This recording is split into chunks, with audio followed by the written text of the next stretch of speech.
The sun glistened on the surface of the lake, its golden rays dancing across the rippling water. It was one of those rare mornings when everything seemed perfect, no noise, no distractions, just the soothing embrace of nature. Jack Colton, a retired firefighter, sat quietly on the shore, his old camping chair creaking slightly under his weight. In his hand, he held a simple fishing rod, its line gently swaying with the breeze as it disappeared into the calm depths of the lake. Jack was no stranger to quiet moments like these. In fact, he sought them out. Fishing had become more than just a pastime for him, it was therapy. After decades of running into burning buildings, saving lives, and facing danger head-on, he'd learned to appreciate the stillness of a day spent by the water. To any passerby, Jack looked like just another retiree enjoying his golden years. His outfit didn't stand out, a faded plaid shirt with sleeves rolled up to reveal arms strong and weathered from years of labor, paired with well-worn jeans and boots that had seen their fair share of mud. His face, framed by a thick but neatly trimmed beard, told the story of a man who had lived through challenges but hadn't let them break him. A pair of sunglasses shielded his piercing blue eyes, though they couldn't completely hide the intensity within them, a sharpness that hinted at someone who had seen more than his fair share of the world's unpredictability. For Jack, the lake was more than a fishing spot. It was a sanctuary. The soft rustle of the trees, the distant call of a bird, and the gentle lapping of the water against the shore brought a peace that nothing else could. He didn't need much: a simple chair, his tackle box, and the old fishing rod he'd had since his 20s. These were his companions in this quiet ritual, and they never let him down. But Jack wasn't the kind of man you'd want to underestimate. Beneath his relaxed posture and calm demeanor was a lifetime of experiences that most wouldn't believe if he told them. As a firefighter, he'd faced more danger than most people could imagine. He had stories of narrow escapes, heart-stopping rescues, and decisions made in split seconds that meant the difference between life and death. His body carried the evidence: scars etched into his skin, a slight stiffness in his right knee from an injury years ago, and the strength of a man who had spent decades fighting both flames and fear. Jack didn't like to talk about his past much. It wasn't because he was ashamed or regretful, quite the opposite. He just didn't feel the need to bring it up. To him, those years were a chapter that had closed.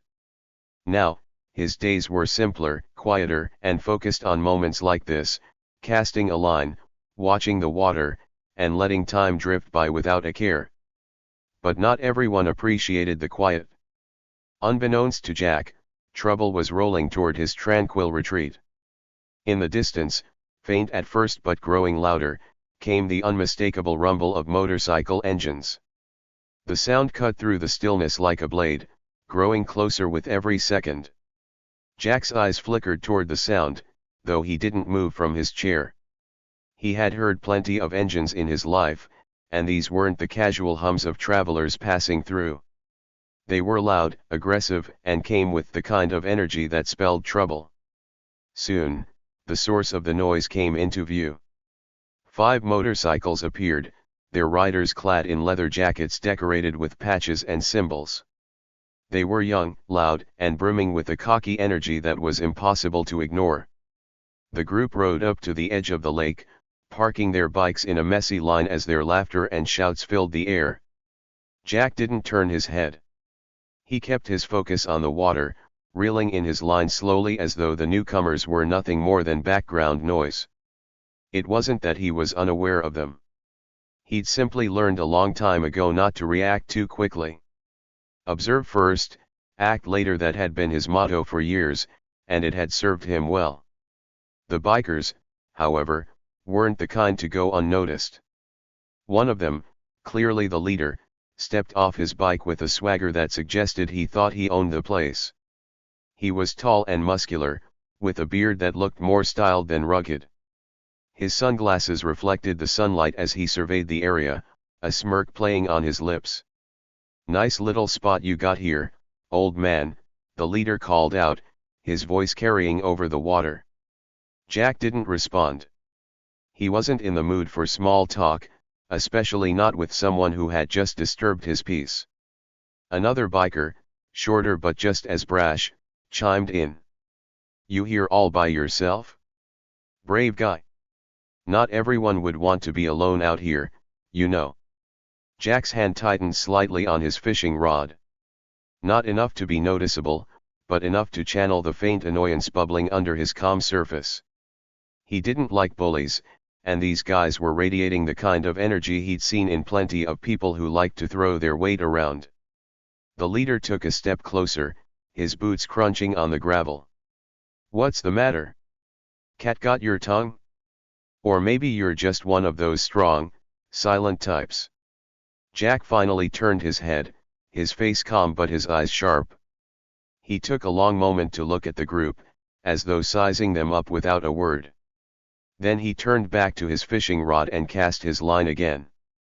The leader laughed, though it had a forced edge to it. All right, then. Be that way. We're just here to have a little fun, so don't let us bother you too much.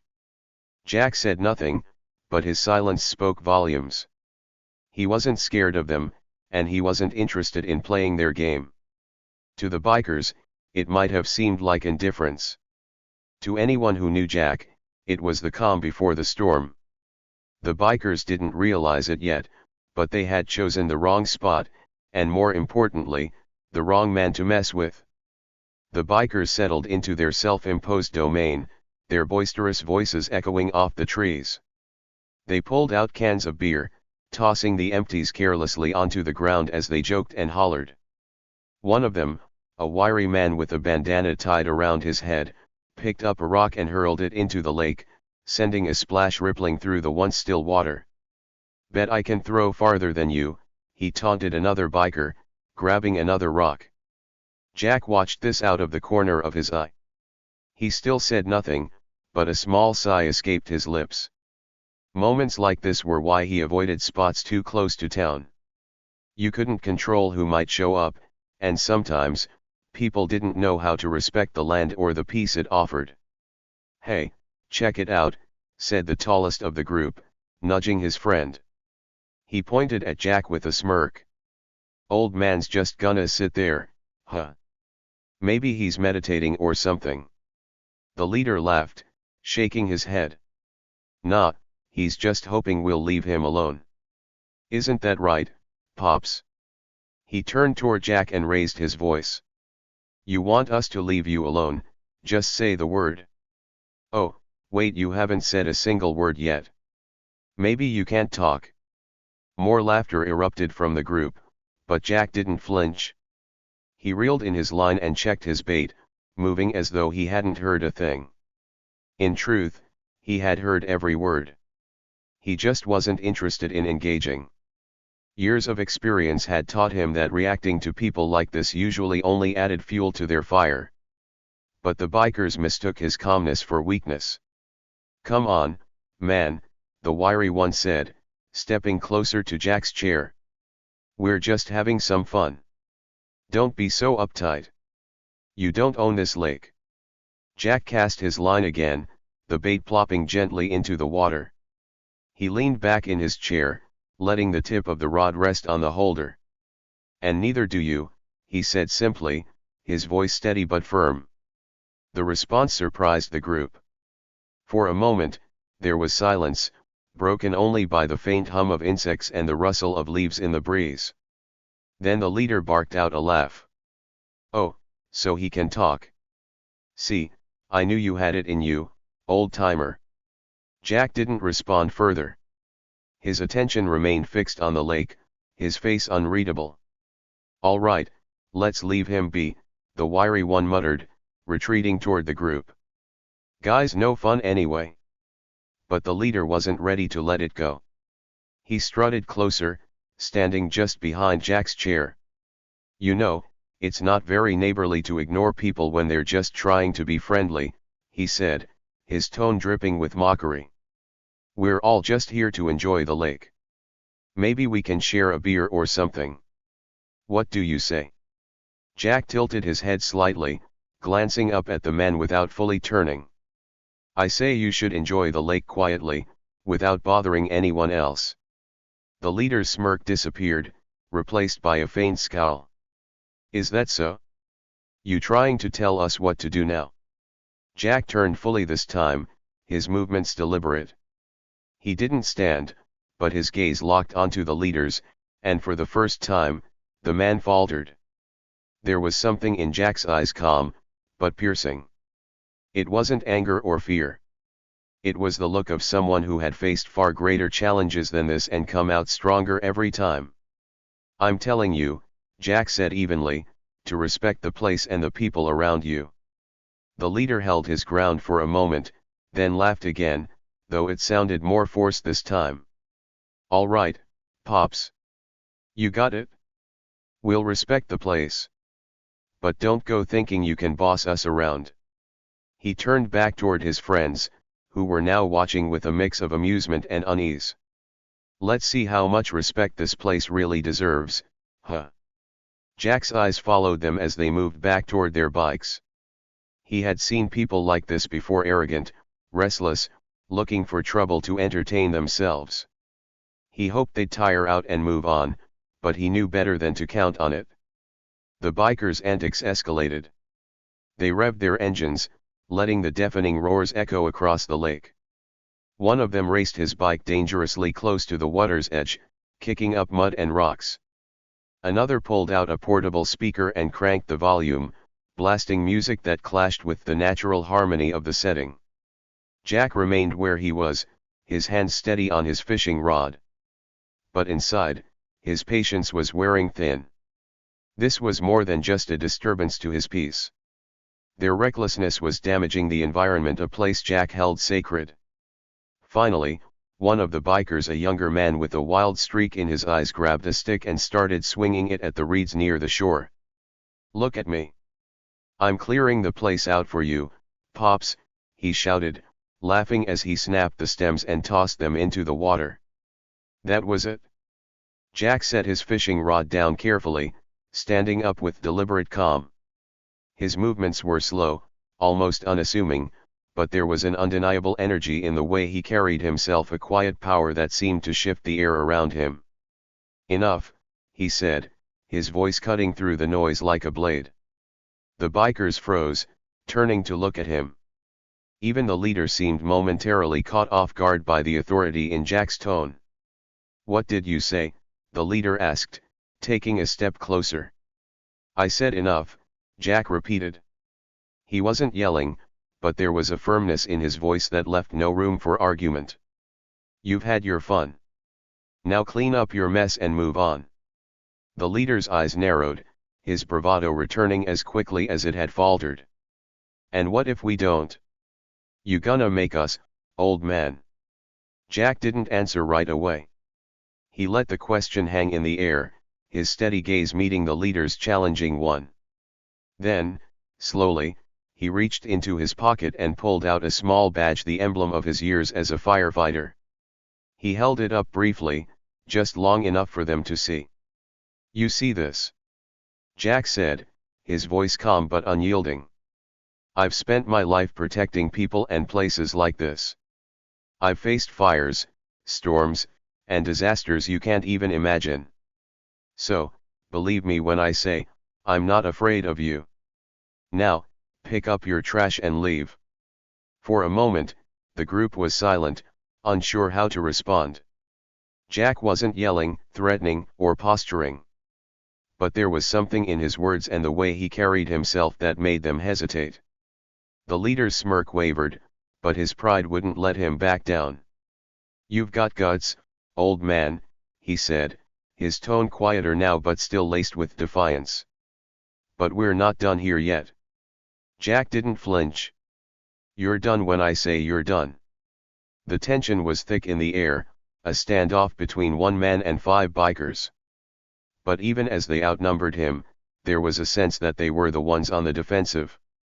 And Jack? He was just getting started. The guttural roar of the motorcycles filled the air like a predator's growl, ripping apart the serene ambience of the lakeside. Birds scattered from the treetops, their hurried wings flapping in rhythm with the sudden disruption. Jack Colton, seated in his trusty camping chair, kept his attention on the water. His hand remained steady on the fishing rod, though his ears were keenly tuned to the source of the disturbance. One by one, the bikers pulled up, their motorcycles kicking up gravel and dust as they skidded to a halt. There were 5 of them, each clad in leather jackets adorned with patches that hinted at a tight-knit, rebellious gang. They dismounted their bikes, stretching and laughing as if the lake was their private playground. The leader of the group stood out immediately. He was tall, muscular, and carried himself with the confidence of someone used to being in charge. His leather jacket bore a menacing skull emblem on the back, and his tattoos crept down his arms like vines. He surveyed the scene with a smug grin, his mirrored sunglasses reflecting the sunlight. "Hey, old man," he called out, his voice sharp and mocking. "This your little spot? Hope you don't mind some company." Jack turned his head slightly, just enough to acknowledge the interruption. His face was calm, almost indifferent, as if he hadn't yet decided whether their presence was worth his attention. "Just here for some peace," he replied, his tone measured and devoid of confrontation. He reeled in his line with deliberate care, his movements unhurried.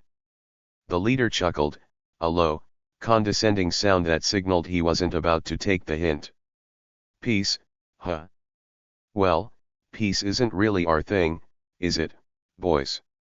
His gang responded with raucous laughter, a sound that seemed to echo through the trees and challenge the quiet harmony of the place.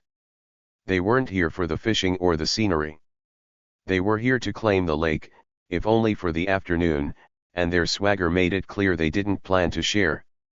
Jack's gaze flickered to the group briefly before returning to the water. His face gave away nothing, but his grip on the fishing rod tightened ever so slightly, the leather-worn handle pressing against his palm. The leader sauntered closer, his boots crunching on the gravel. "You look like you've been here a while, Pops. Maybe you've got some tips for us? You know, best spots to fish, how to catch the big ones." Jack didn't take the bait. "Fish bite where they want," he said evenly. "Patience is the only trick."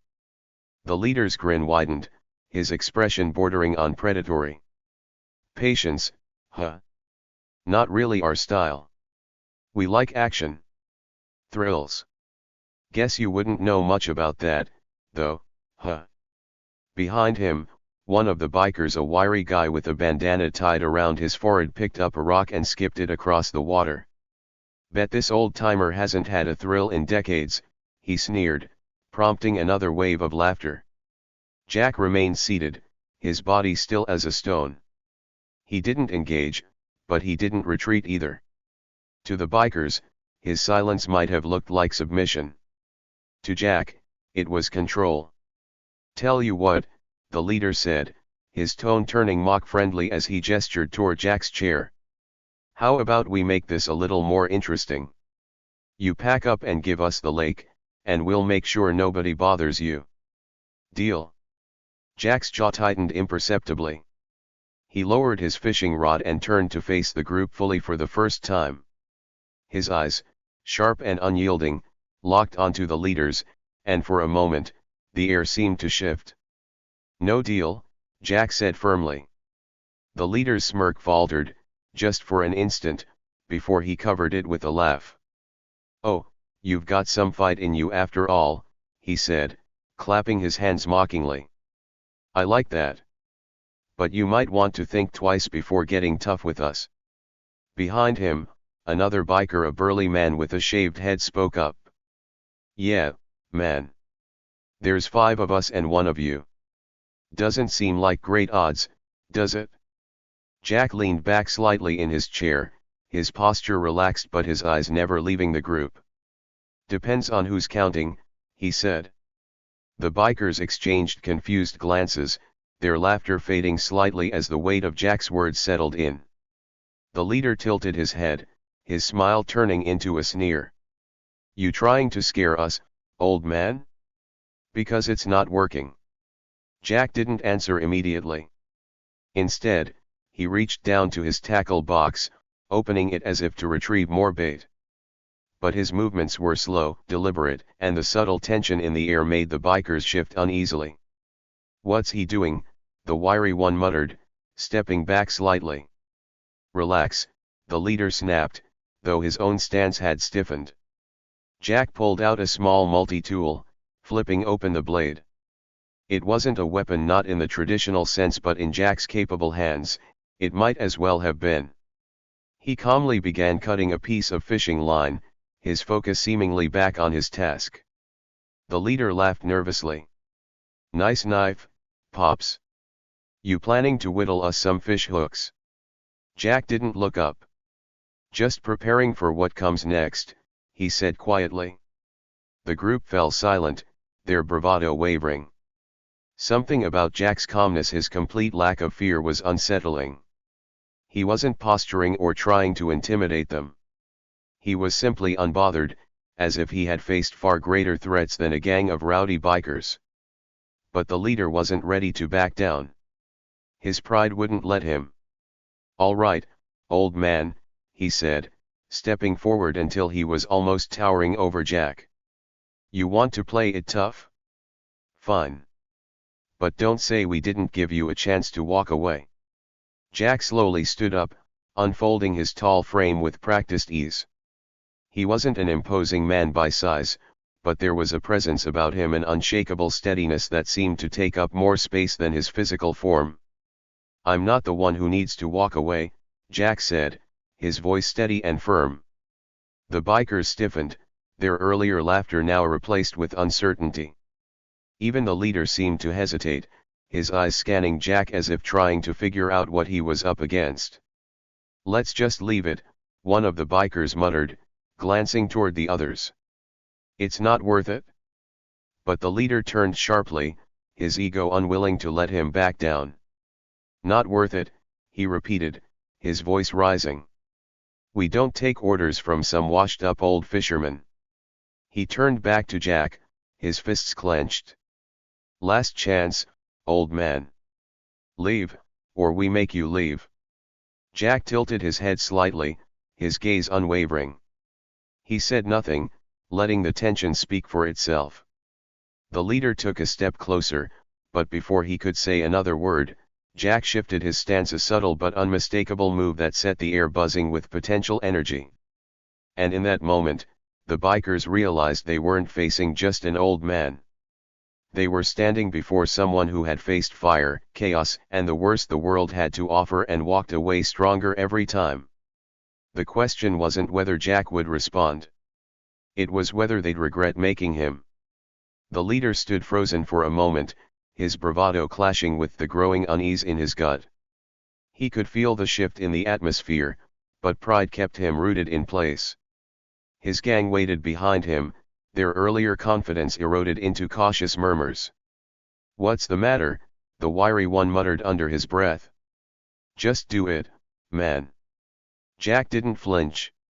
His steady eyes locked onto the leader's, silently daring him to make a move. It wasn't a dare born from arrogance or aggression. It was the quiet confidence of a man who had nothing to prove and everything to finish if pushed. "Leave it, Mike," the burly one said, his voice low but firm. He stepped closer to his leader, glancing uneasily at Jack. "This guy ain't worth it." Mike, the leader, clenched his jaw, his fists tightening. He hated this feeling, the way the old man's calmness seemed to rob him of control, the way his own gang was starting to doubt him. His pride flared, and he took another step forward, closing the distance between them. Jack didn't back down. His body was still, but his posture spoke volumes. He had been in this exact position before too many times to count. Standing firm in the face of danger wasn't a choice for him, it was second nature. "You've got guts, I'll give you that," Mike sneered. "But guts don't mean much when you're outnumbered." Jack's lips twitched, not quite forming a smile. "Numbers don't matter when you don't know what you're up against." The words hung in the air like a gauntlet thrown. The gang shifted uncomfortably, glancing at each other for reassurance. They weren't used to this, a man who didn't flinch, didn't plead, and didn't cower. It was unnerving in a way they couldn't quite explain. Mike laughed, though the sound was forced. Big talk for a guy who's just here to fish. What are you gonna do, hit us with your tackle box? Jack didn't answer. Instead, he calmly bent down, picked up his chair, and folded it. He set it aside, clearing the space between himself and the gang. The deliberate movements, so quiet and unhurried, made the bikers more uneasy than any shouting could have. "What's he doing?" the wiry one whispered, his voice barely audible. "Shut up," Mike snapped, though his own bravado was starting to crack. He turned back to Jack, jabbing a finger in his direction. "You think you're tough, huh? You think you can stand there and scare us? You don't know who you're messing with." Jack tilted his head, his expression unreadable. "You're right. I don't know you. But you don't know me, either." Something about the way he said it, the calm finality in his voice, made the gang hesitate. They had expected fear, excuses, or maybe even anger. But this unshakable stillness. It was like staring at the eye of a storm, knowing the fury was there but unable to see it. Mike's fists unclenched, but he wasn't ready to back down completely. "Let's see if you're as tough as you act," he said, nodding toward one of his men. "Sam, show him what happens when someone talks big." Sam, the burly one, hesitated. "I don't think this is a good idea, Mike." Mike turned on him, his face darkening. "Do it? Unless you're scared of an old man." Sam sighed, clearly reluctant, but he stepped forward. He was easily the largest of the group, his broad shoulders and thick arms making him an imposing figure. He squared up to Jack, towering over him, and crossed his arms. "Look," Sam said, his voice surprisingly calm. "Let's not make this worse than it has to be. Just leave, all right? No one wants trouble." Jack looked up at him, his eyes unwavering. "I'm not the one bringing trouble." Sam frowned, unsure of how to respond. He glanced back at Mike, who was watching with an expectant glare. Finally, with a frustrated sigh, Sam reached out, placing a hand on Jack's shoulder. "Just walk away, man." The moment his hand made contact, Jack moved. It happened so fast that the gang didn't realize what was happening until it was over. Jack twisted his body, grabbing Sam's wrist and flipping him over in a single fluid motion. Sam hit the ground with a heavy thud, the air knocked out of him. The other bikers froze, their eyes wide with shock. Sam was their strongest, their enforcer, and Jack had taken him down without breaking a sweat. "Holy," the wiry one stammered, taking a step back. Jack straightened, his stance steady and controlled. He looked down at Sam, who was groaning on the ground, and said, "You okay?" Sam nodded weakly, too winded to speak. Jack turned his gaze back to the rest of the gang, his expression calm but unmistakably firm. "I'm not here to fight," he said. "But I won't be pushed around." Mike's face turned red with anger and humiliation. "You think this is over?" he spat. "You're gonna pay for that, old man."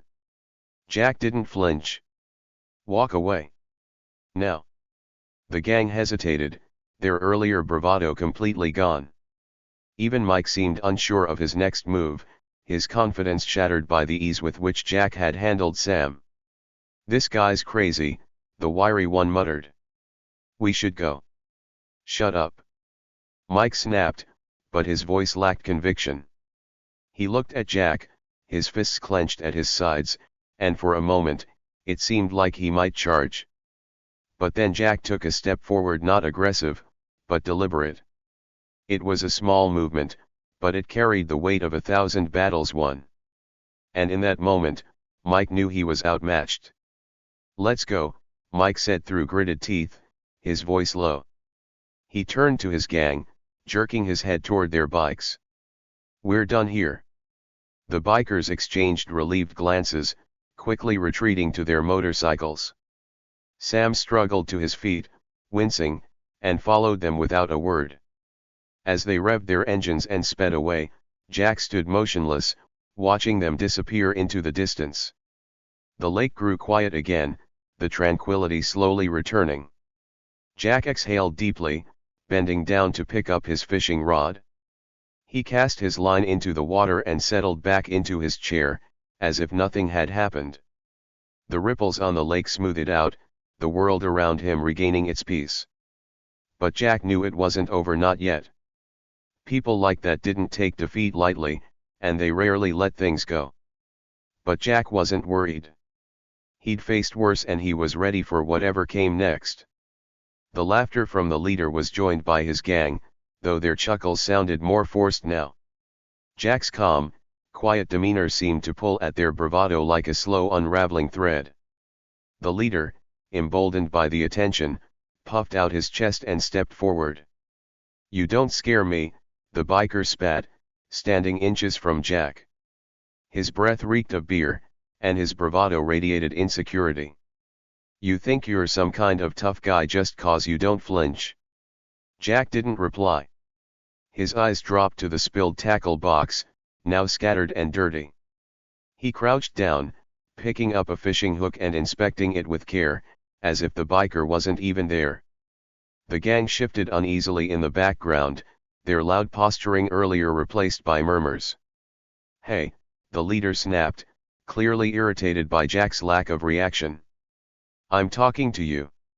Jack stood slowly, holding the hook in his hand. He studied the biker's face, his expression calm but disconcertingly serious. "Talking, huh?" he said quietly. "That's not what this feels like." The leader reached out to shove Jack's shoulder, but Jack moved first. He caught the biker's wrist mid-air, his grip like iron. The biker winced, his earlier confidence vanishing as he struggled to pull free. Jack leaned in just slightly, his voice low and steady. "Let me tell you something," Jack said. "When you mess with a man's peace, you cross a line. But when you mess with what he loves..." His grip tightened just enough to make the biker grimace. "That's when you learn why some men are best left alone." The leader yanked his arm back, stumbling a step. He rubbed his wrist, glaring at Jack but clearly rattled. "You're crazy, old man." Jack didn't respond. Instead, he turned back to his tackle box, kneeling to gather the scattered lures and hooks.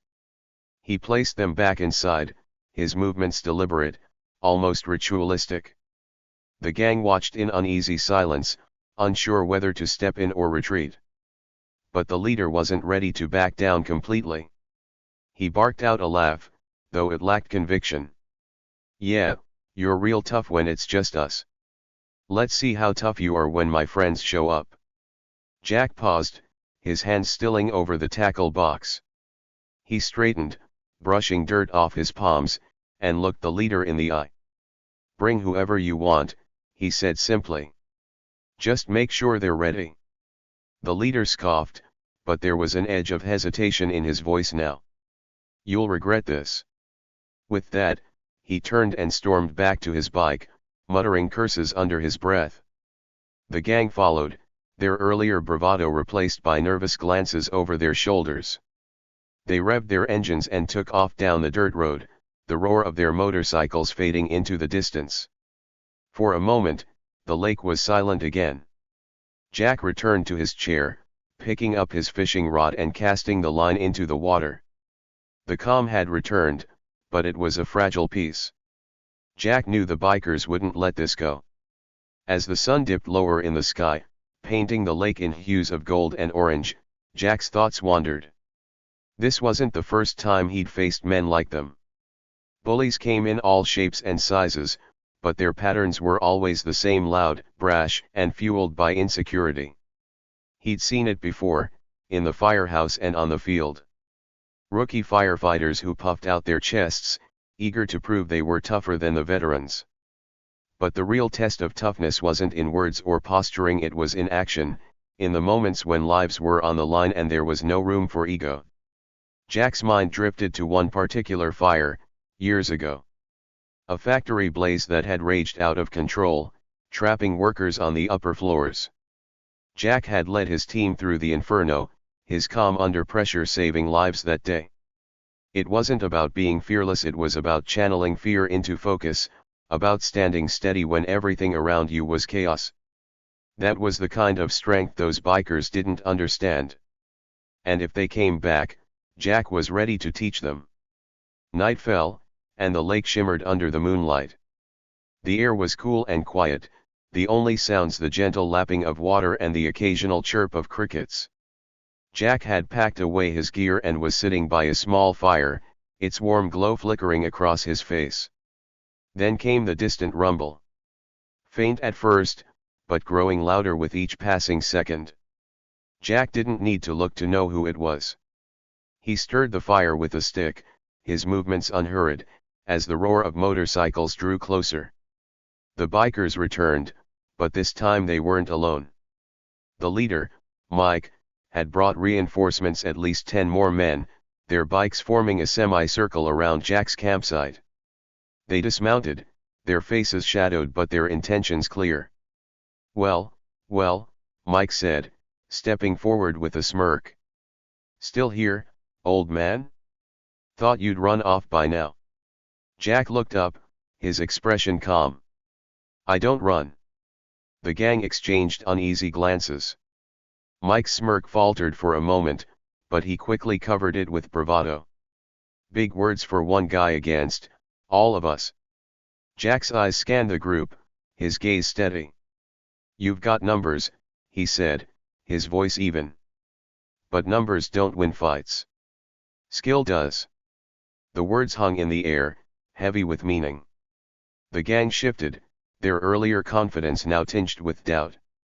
They had expected fear, maybe even begging, but Jack's calm defiance was something else entirely.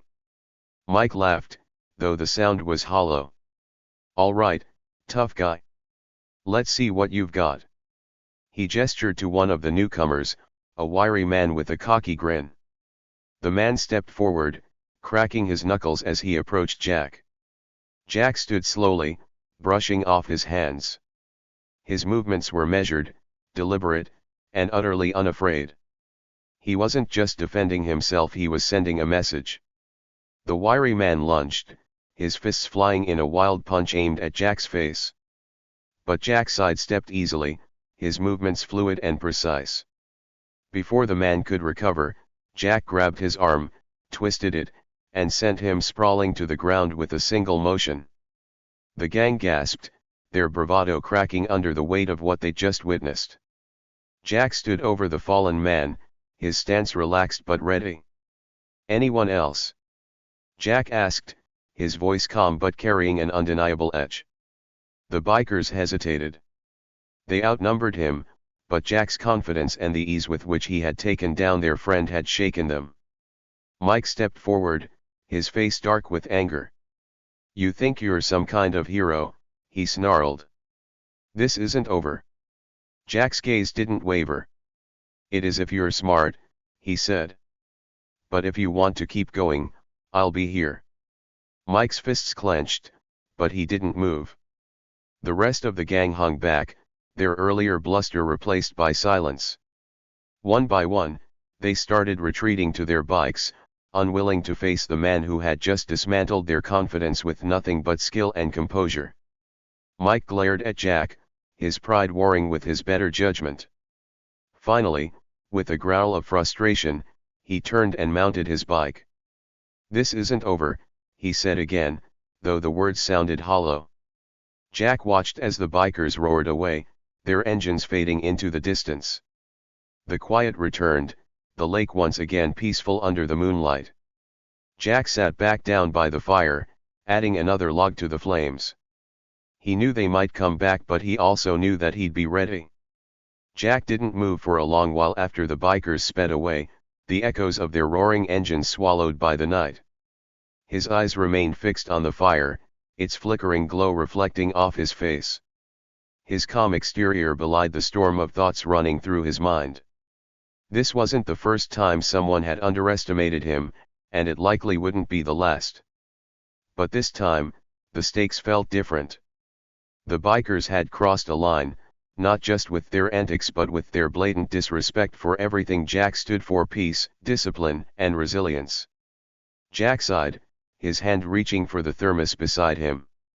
The warm coffee inside was a welcome reprieve from the cold night air. He took a sip and allowed his muscles to relax, though his senses remained sharp. Jack had just begun to settle when another sound interrupted the quiet: a faint noise, distant but distinct. It wasn't the rumble of engines this time. Instead, it was a low, stealthy rustling, like footsteps trying to move unnoticed. Jack's jaw tightened, but he didn't react outwardly. He casually stirred the fire with a stick, his ears straining to catch more. The sound grew clearer, closer. Whoever was out there, they were moving toward him, and they thought they had the element of surprise. The glow of the firelight stretched only so far, leaving much of the campsite cloaked in darkness. Jack leaned back in his chair, his posture relaxed but his mind racing. He knew how to wait. Patience had been a key lesson during his years in the firehouse, where rash decisions could cost lives. The shadows near the tree line shifted, and Jack finally spoke, his voice calm but firm. "If you're going to try something, now's the time. Or you could just walk away and save us all the trouble." The rustling stopped. For a moment, the night seemed to hold its breath. Then, from the darkness, one of the bikers stepped into the firelight. It was the wiry man Jack had taken down earlier. His face was a mix of defiance and lingering fear, and his hand gripped a tire iron. Behind him, two more figures emerged, their silhouettes hulking and menacing. One of them held a length of chain, the other carried a crowbar. The wiry man smirked, though it didn't reach his eyes. "Thought you'd just scare us off, huh? We don't scare easy." Jack didn't move from his chair. "If that were true, you wouldn't be sneaking around in the dark." The biker's smirk faltered, but he quickly recovered, taking a step closer. "You're gonna regret what you did earlier. Nobody embarrasses us like that." Jack set his coffee cup down on the ground beside him. "Embarrassment's a choice," he said evenly. "You could have walked away with your pride intact.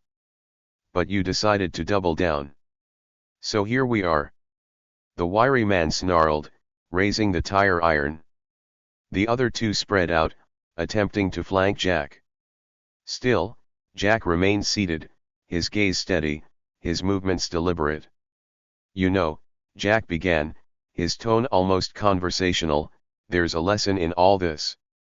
It's not about how tough you are or how many friends you bring along.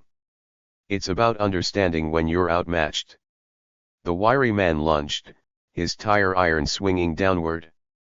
But Jack was already moving. In one fluid motion, he sidestepped the strike and grabbed the biker's wrist, twisting it sharply.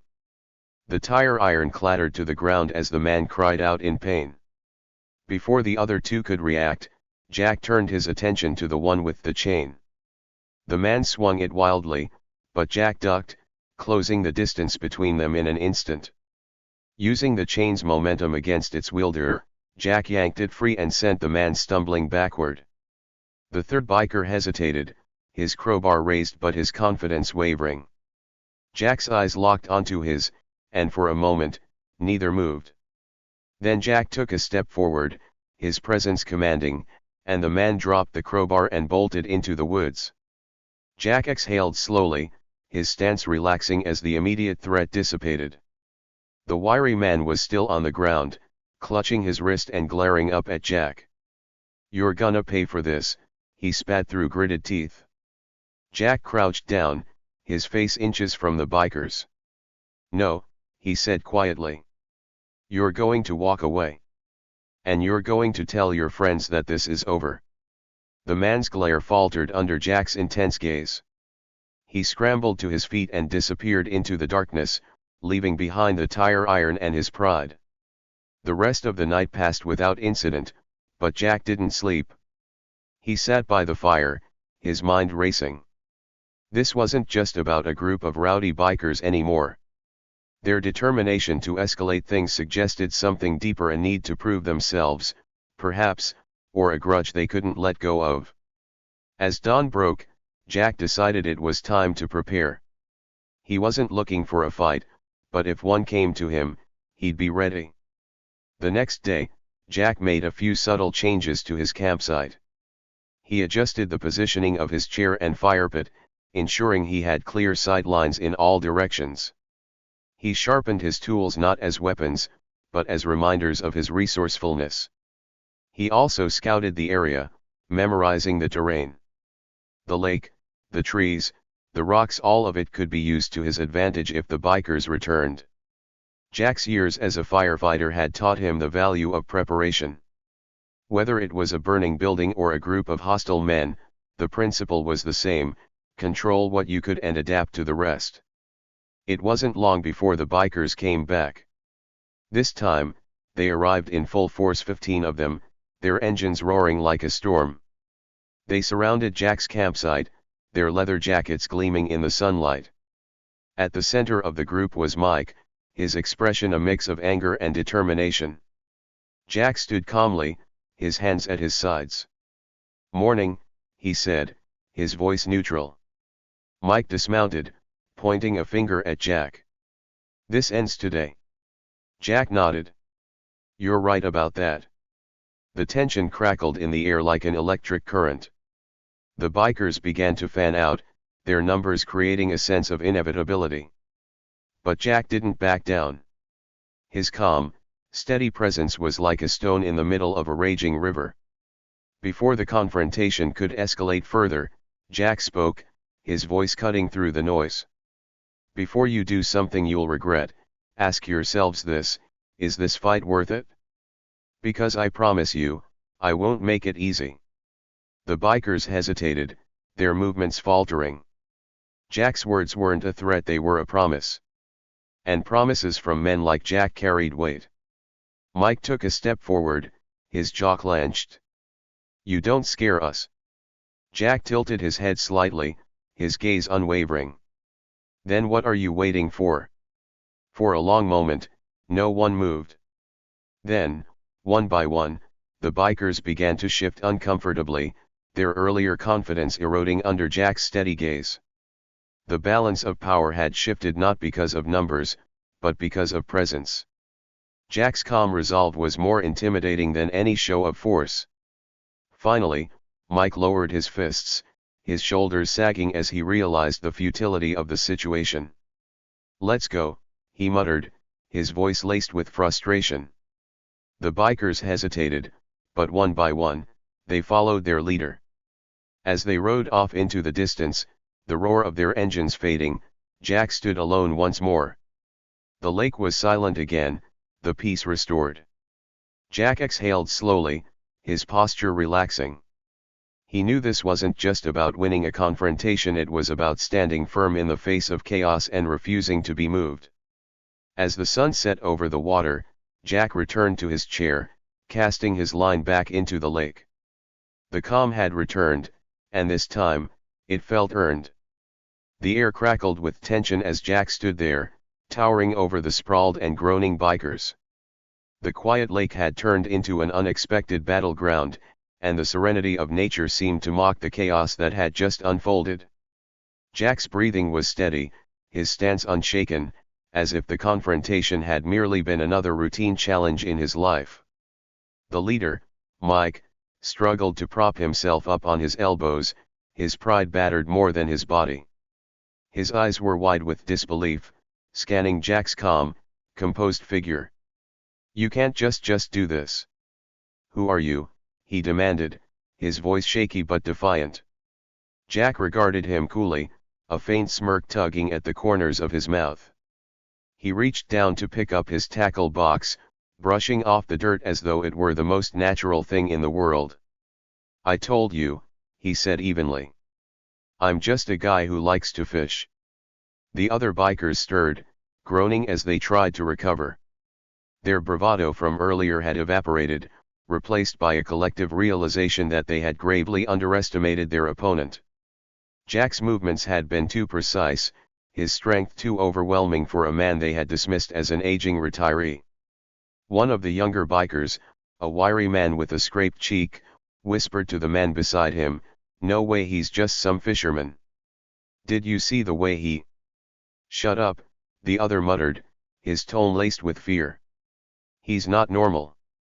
Jack heard them, of course, but he didn't bother acknowledging the whispers.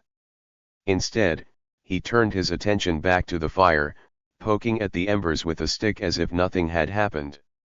The silence was deafening, broken only by the occasional groan from the fallen bikers. Finally, Mike found his voice again.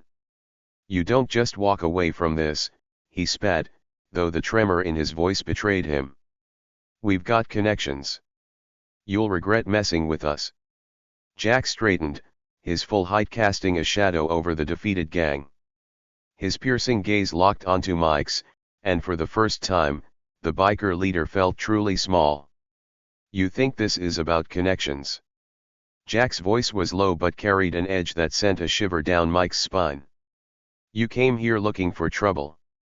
You disrespected the peace of this place, trashed it, and threatened a man who just wanted to be left alone. And now you're whining because you bit off more than you could chew." Mike's bravado faltered, but he forced himself to meet Jack's eyes. "You're nobody. Just some washed up." Jack cut him off, stepping closer, his presence suddenly suffocating. "I'm nobody." His voice was calm, but the intensity behind it was unmistakable. "You don't know the first thing about me. But I'll tell you this, I've been through hell you can't even imagine. I pulled people out of burning buildings, carried their lifeless bodies through smoke so thick you couldn't see your own hand in front of your face. I've faced death more times than I can count, and every single time, I walked out stronger." The bikers were silent, their eyes wide as they absorbed Jack's words. The weight of his experiences hung in the air like a tangible force, silencing any remaining defiance. "I'm retired now," Jack continued, his tone softening just a fraction. "I came here for peace. But you," he gestured around at the group, "you couldn't leave well enough alone. And now you've learned the hard way what happens when you push someone who's been through far worse than you can even imagine." One by one, the bikers began to shrink back, their confidence shattered.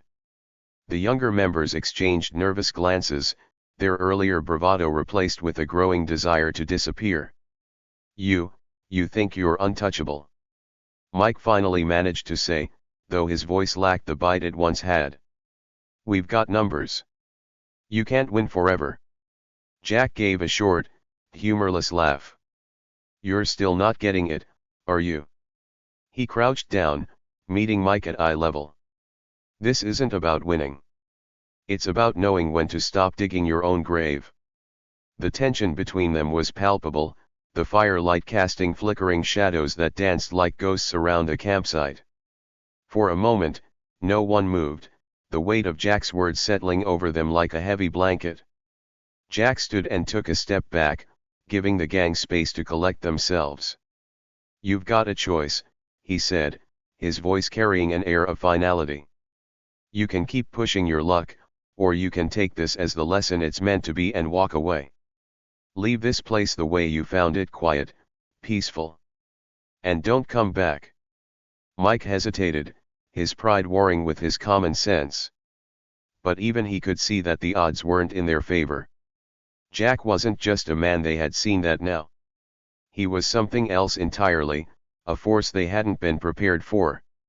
Without a word, Mike pushed himself to his feet, his movements slow and deliberate. He glanced at his crew, nodding toward their bikes. "Let's go." The gang moved reluctantly, some of them casting uneasy glances at Jack as they limped back to their motorcycles. The engines roared to life, and one by one, they disappeared into the distance, leaving the campsite eerily silent once more. Jack watched them go, his expression unreadable. He knew they might come back, though he doubted it. He had seen the fear in their eyes, the recognition that they had crossed paths with someone they couldn't intimidate. As the last echoes of the motorcycles faded, Jack returned to his chair and sat down.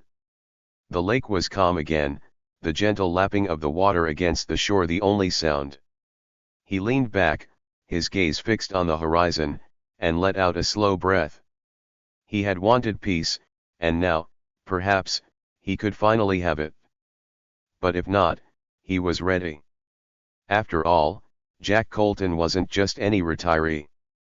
He was a man forged in fire, a survivor who had nothing left to prove but everything to protect. The soft rustle of leaves in the evening breeze was the only sound as Jack remained seated by the lake. His hands rested loosely on his lap, the tension from moments ago dissolving into the quiet calm he had sought since morning. Yet, beneath his composed exterior, Jack's instincts were on high alert.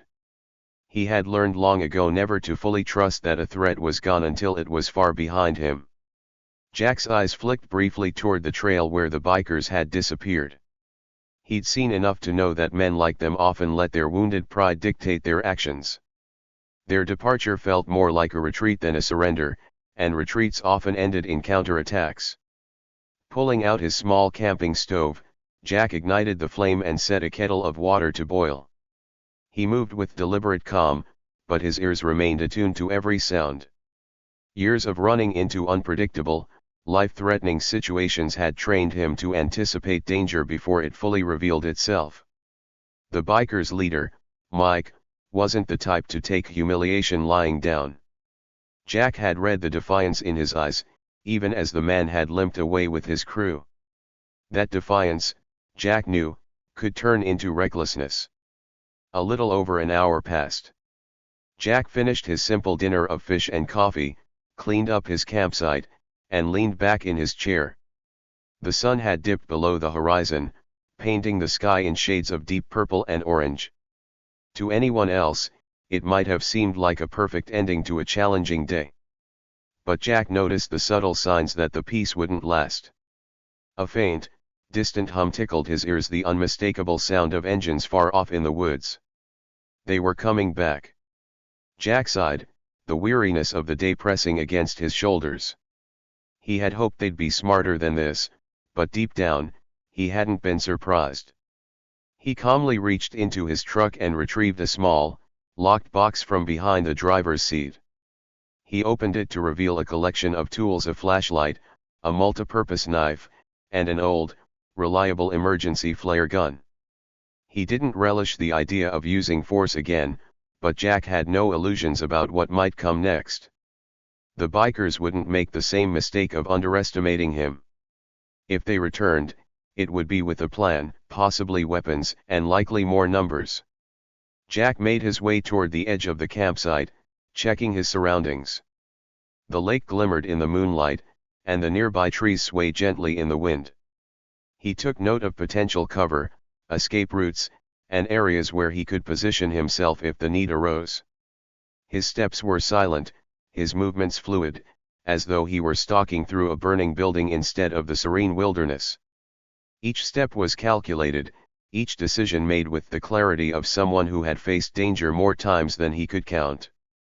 He wasn't just defending his peace, he was reclaiming it, one move at a time. The rumble of engines grew louder, breaking through the stillness of the night. Jack stood at the edge of his campsite, his silhouette blending with the shadows. 5 motorcycles emerged from the darkness, their headlights slicing through the trees. This time, however, there were more than 5 riders. A quick count told Jack there were 8 now. The gang had brought reinforcements, friends or other members of their crew who'd come to settle the score. The lead bike rolled to a stop just a few feet from where Jack stood. Mike dismounted, his face illuminated by the beam of his headlight. His cocky smirk was gone, replaced by a grim determination.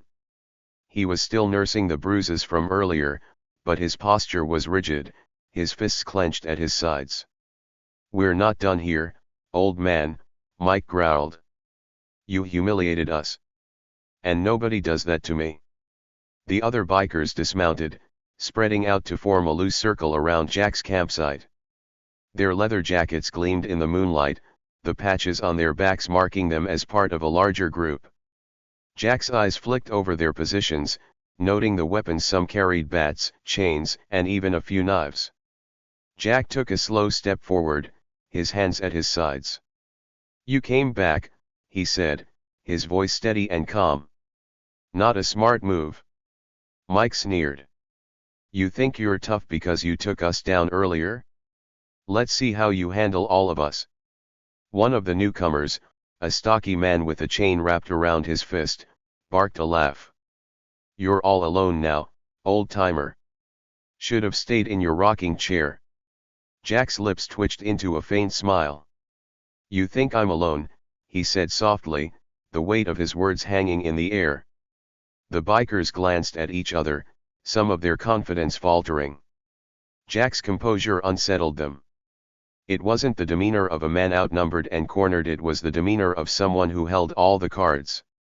Mike stepped forward, raising a bat as if to make the first move. But before he could swing, Jack acted. In a fluid motion, he raised the flare gun he'd hidden behind his back and fired into the night sky. The brilliant red light exploded above them, momentarily blinding the bikers and sending them into disarray. "Move, now!" Jack barked into the darkness, his voice sharp and commanding. From the woods behind him, two figures emerged, local park rangers armed with high-powered flashlights and radios. Jack had spotted their patrol earlier in the day and had taken the opportunity to let them know about the potential trouble brewing at the lake. They had agreed to stay nearby, waiting for Jack's signal. The rangers moved quickly, their authoritative presence throwing the bikers into confusion. "Drop your weapons," one of them shouted, the beam of their flashlight sweeping over the gang. "What the?" one of the bikers stammered, his chain clattering to the ground as he raised his hands. Mike's fury boiled over. "You think this changes anything?" he snarled at Jack. "You'll do nothing," Jack interrupted, his voice cutting through the chaos like a knife. "This is over. You don't belong here. You never did." The bikers hesitated, caught between their leader's anger and the rangers' commanding presence. Slowly, one by one, they dropped their weapons and backed away. As the bikers were escorted away by the rangers, grumbling but compliant, Jack turned back toward the lake. The moonlight shimmered on the water, as calm and untroubled as it had been that morning. Jack took a deep breath, feeling the tension in his shoulders finally release. One of the rangers approached him.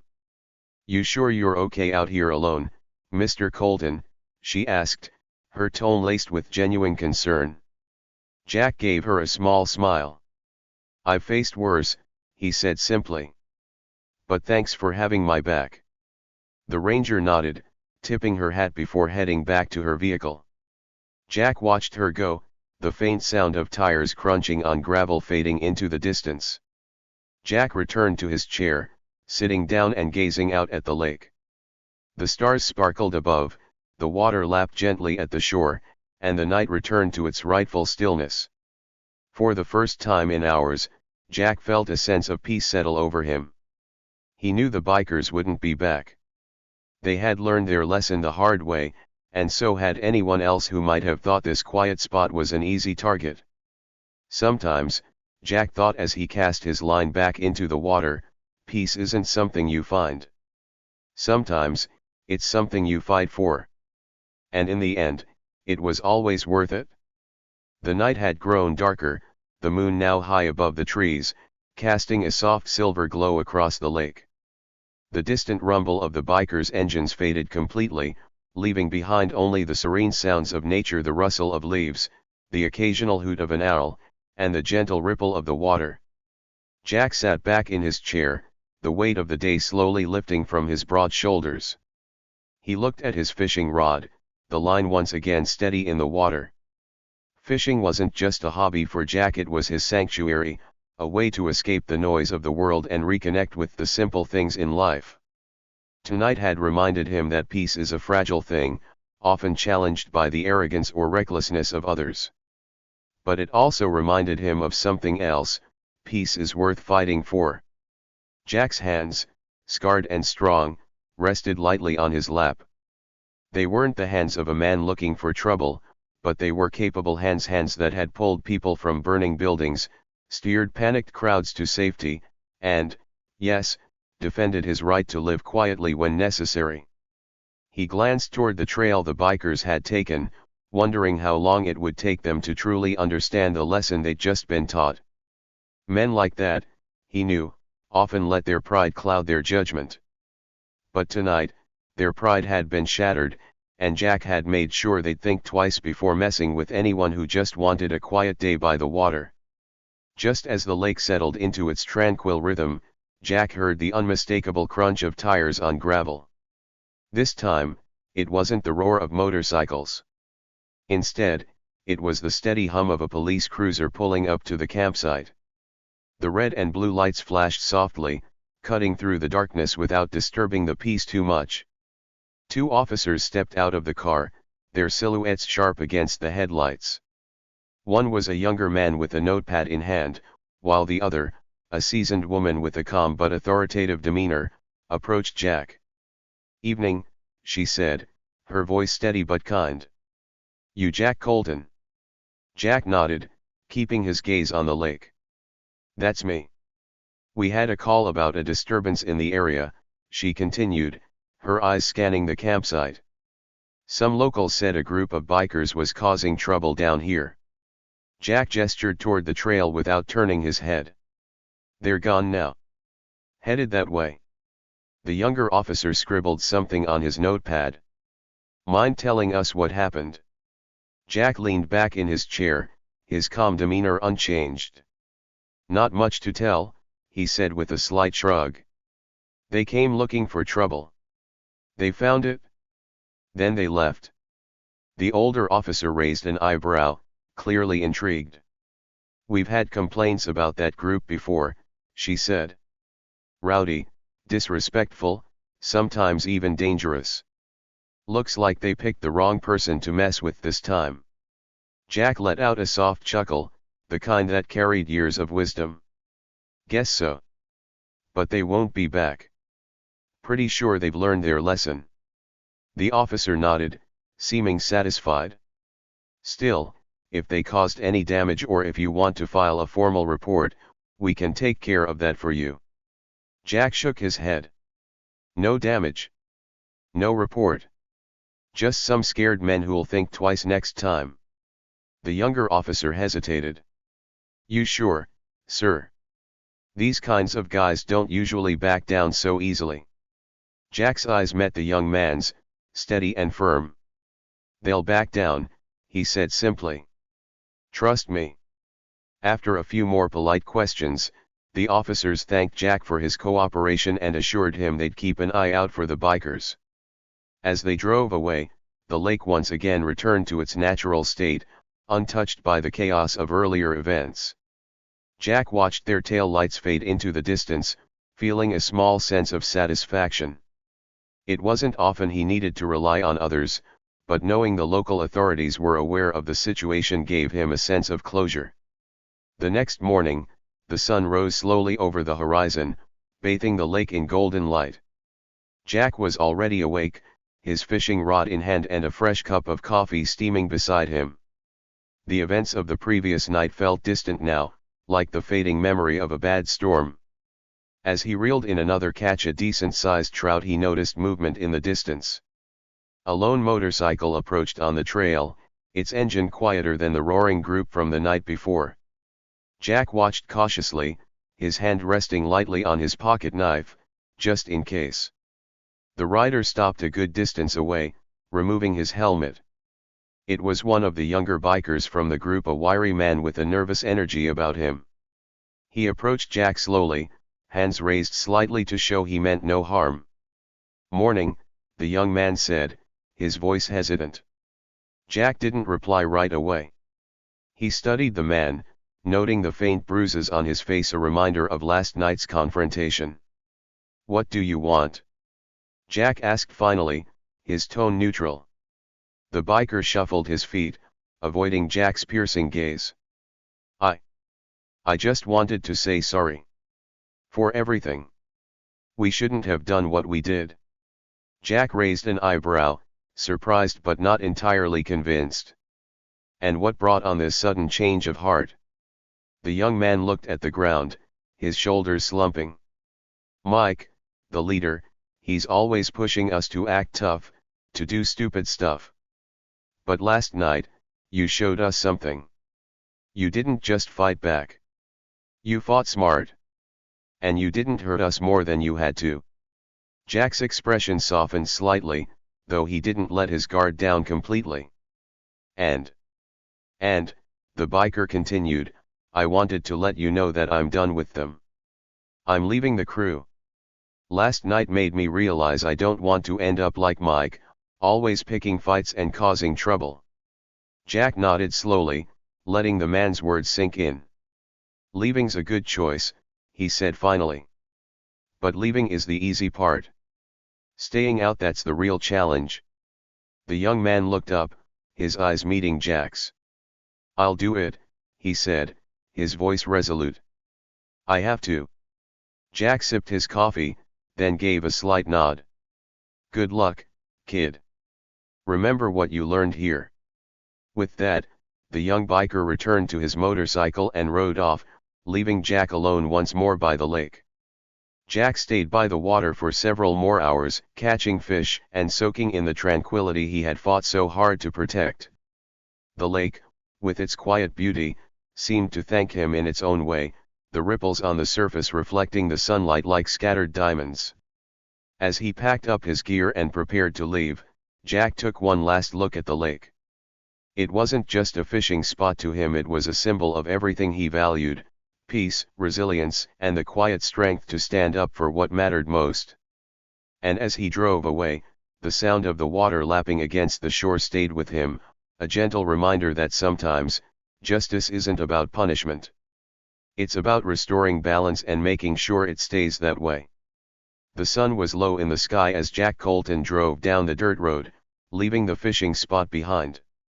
The hum of his truck's engine was the only sound breaking the silence of the evening. His mind drifted, not to the events of the day, but to the bigger picture. The quiet waters of the lake, the peace he had fought to preserve, and the young man who had come back to apologize, it all felt like a reminder that the world still had a chance to be better. As the truck bumped over the uneven road, Jack thought about the lesson he had taught the bikers. Not one of them had expected it. They had come with loud engines and cocky grins, ready to make the world their playground. But Jack hadn't met them with anger or noise. Instead, he had met them with quiet strength, the kind of strength that didn't need to shout or show off. It was the kind of strength that waited patiently for the right moment. And when that moment came, it acted swiftly, decisively, and without hesitation. In the past, Jack had fought fires. He had run into burning buildings, not for glory, but because it was what he was trained to do. He didn't act out of bravado, he acted because it was necessary. There was no boasting, no spotlight, just the work. That was the same kind of strength he had shown on the lake. It wasn't the kind of power that demanded respect, it earned it, slowly, quietly, by doing what needed to be done without fanfare. Jack had never been one for violence. In fact, most of his life had been spent saving people, not fighting them. But there was a time when standing up for oneself became necessary. And that's what he had done. Not because he was looking for a fight, but because the bikers had crossed a line, and it was up to him to make sure they understood that not everyone would tolerate their behavior. He had done it without words, without anger, just through actions. And it had been enough. What struck Jack the most, however, wasn't the fight itself. It was the moment after. The young biker had come back, willing to admit his mistakes and change his path. Jack had seen something in the young man's eyes, something that reminded him of his own journey. When we are young, we often think we know everything. We're full of pride, ready to take on the world. But sometimes, the world humbles us. And sometimes, it's someone else, a quiet person, an older figure who helps us realize where we've gone wrong. Jack couldn't help but feel a small sense of pride in that moment. He had not just defended himself or his peaceful day. He had changed a life. By doing the right thing, by standing firm, he had shown that change was possible. The young biker hadn't just learned a lesson about respect or strength, he had learned about himself. He had learned that it's never too late to step away from a bad path and choose a better one. And maybe, just maybe, that moment would stick with him for a long time. Jack thought about the way most people saw strength. The world often celebrated loud, flashy displays of power, politicians with their grand speeches, athletes with their trophies, fighters with their knockout punches. But there was another kind of strength that was rarely noticed.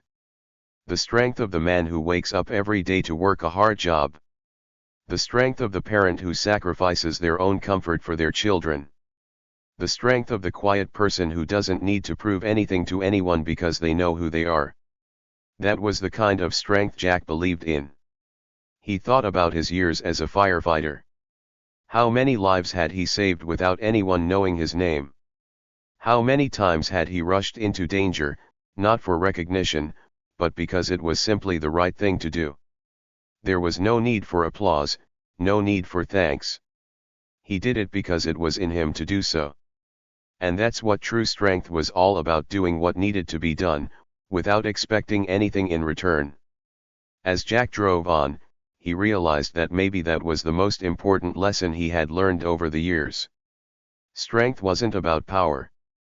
It wasn't about being the biggest or the loudest. It was about having the courage to do the right thing when it counted. It was about being steady in the face of challenge, patient in the face of provocation, and wise enough to know when to act and when to let things be. There was a ripple effect to all actions, Jack thought. The bikers had come to the lake to cause trouble. They had expected an easy target, someone they could push around and get away with it. But when they encountered Jack, they learned something different. They learned that not every battle is fought with fists or weapons. Sometimes, the greatest battle is fought within a battle for self-control, for doing what's right in the face of temptation or disrespect. And what about the young man? Jack knew he had planted a seed. Maybe it would take time for the young biker to truly change, but it was possible. Jack had given him the chance to see things differently. It wasn't about throwing punches, it was about giving someone a moment to pause, to think, and to choose a new path. In that brief encounter by the lake, Jack had made an impact that would echo long after he was gone. The world was full of people who wanted to make a difference. But not all of them knew how to do it. Jack didn't have a grand vision for changing the world. He didn't need one. Sometimes, all it took was one person doing what they could in that one moment, to help steer things in a better direction. The ripple of one small act of kindness, of wisdom, or of standing up for what was right, those ripples could change everything. As Jack's truck rumbled down the road, the day's events began to feel like a distant memory. The quiet of the lake, the tension with the bikers, and the eventual lesson shared, all of it felt like it had happened in another life. But it was also a reminder that sometimes, doing the right thing was its own reward. Jack wasn't looking for recognition. He wasn't looking for a story to tell or praise to accept. He had done what needed to be done, and that was enough. By the time he reached the main road, Jack found himself smiling faintly. It was a quiet, satisfied smile. The kind of smile that comes from knowing that, for just a little while, the world had been set right. The bikers had learned their lesson. The young man had seen a different path. And Jack? He had found peace in doing what was right. Sometimes, that's all we need. A quiet moment of peace, knowing we've made the world just a little bit better. And as Jack drove toward home, he couldn't help but feel that, for all the chaos in the world, peace was still worth fighting for. Even if that peace came in the form of a quiet day by a lake. Sometimes, strength doesn't roar. It doesn't flaunt or boast. It simply waits, calm and steady, until the moment it's needed. And on that day, by the quiet waters of a fishing spot, the wrong bikers learned what true strength really looks like. And maybe, just maybe, they would carry that lesson with them forever.